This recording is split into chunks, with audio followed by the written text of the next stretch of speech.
రాష్ట్రంలో అర్హులైన వారికి పింఛన్లు, రేషన్ కార్డుల పంపిణీని జూన్ 2 నుంచి ప్రారంభించాలని ముఖ్యమంత్రి చంద్రబాబు అధికారులను ఆదేశించారు. సాధికార మిత్ర, జన్మభూమి కమిటీ, పంచాయతీ సూచించిన జాబితా నుంచి లబ్దిదారులను ఎంపిక చేయాలని నిర్దేశించారు. ఈ అంశంపై టాటా ట్రస్టుతో పైలట్ సర్వే చేయించడంతో అర్హుల ఎంపిక సక్రమంగా జరిగిందా లేదా అనే విషయాన్ని నిర్ధారిస్తామన్నారు.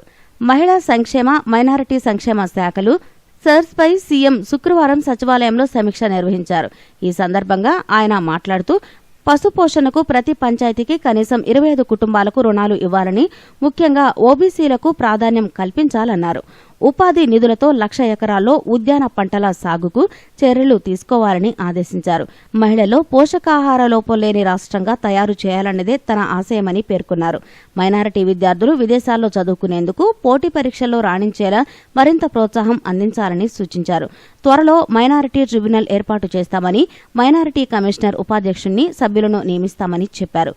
21,56,595 మంది వృద్ధులకు 5,307 కోట్లు, 6,03,532 మంది వికలాంగులకు 972 కోట్లు, థర్డ్ జెండర్లకు 20 కోట్ల రూపాయల చొప్పున ఈ ఏడాది నిధులు కేటాయించామని సీఎంకు అధికారులు వివరించారు.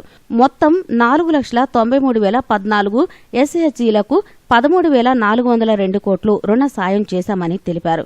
పసుపు, కుంకుమ కింద 86,04,304 మంది స్వయం సహాయక సంఘాలకు ఒక్కొక్కరికి మరో 2,000 ఇవ్వాల్సి ఉందని, ఇందుకు 1,720 కోట్లు, వడ్డీ లేని రుణాల కింద మార్చి వరకు చెల్లింపులకు 2,026 కోట్లు అవసరమన్నారు.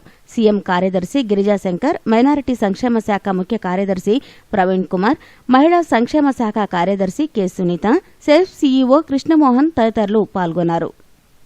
మీకు ఈ వీడియో నచ్చితే లైక్ చేయండి, మీ ఫ్రెండ్స్ తో షేర్ చేసుకోండి, కానీ సబ్స్క్రైబ్ చేయడం మాత్రం మర్చిపోకండి. Thanks for watching.